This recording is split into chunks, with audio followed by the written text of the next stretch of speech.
तमिलनाडु में विधानसभा चुनाव से पहले बीजेपी और एआईएडीएमके के बीच गठबंधन हो गया। इसका ऐलान खुद शुक्रवार को केंद्रीय गृह मंत्री अमित शाह ने किया।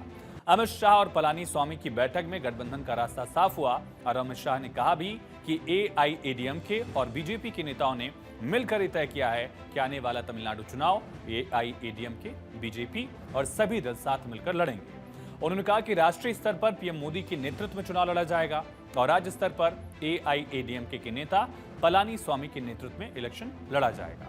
साथ ही एआईएडीएमके एक बार फिर से एनडीए का हिस्सा है। के और भारतीय जनता पार्टी के नेताओं ने मिलकर तय किया है कि आने वाला तमिलनाडु विधानसभा चुनाव एआईएडीएमके, भारतीय जनता पार्टी और सभी साथी दल मिलकर एनडीए के नाते लड़ेंगे।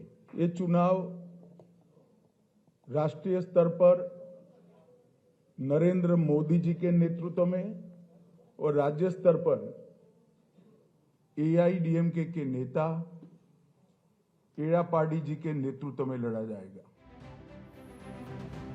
तो एआईएडीएमके की एनडीए गठबंधन में वापसी हो गई है। एआईएडीएमके, बीजेपी सभी सहयोगी दल साथ चुनाव लड़ेंगे और तमिलनाडु में अगले साल 2026 में विधानसभा के चुनाव होने हैं। राष्ट्रीय स्तर पर पीएम मोदी का नेतृत्व होगा, जबकि राज्य में एआईएडीएमके के महासचिव पलानी स्वामी की लीडरशिप होगी। मंत्री और सीटों की संख्या सही समय आने पर तय करेंगे, ये अमित शाह ने कहा। आगे भी कहा कि एआईएडीएमके की कोई डिमांड नहीं है।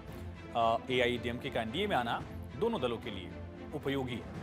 वहीं गठबंधन के साथ ही राज्य में बीजेपी संगठन में भी एक बड़ा बदलाव हुआ। अब तक अन्नामलाई थे प्रदेश अध्यक्ष, लेकिन अब नयनार नागेंद्रन को प्रदेश अध्यक्ष की जिम्मेदारी दी गई है। अमित शाह ने कहा कि मुझे पूरा विश्वास है आने वाले दिनों में जो चुनाव होगा उसमें एनडीए को प्रचंड बहुमत मिलेगा और तमिलनाडु में एनडीए की सरकार बनेगी। हम साथ में मिलकर चुनाव लड़ेंगे और यहां विधानसभा चुनाव ईपीएस के नेतृत्व में लड़ेंगे और जीतेंगे भी, ये उम्मीद जाहिर की है उन्होंने।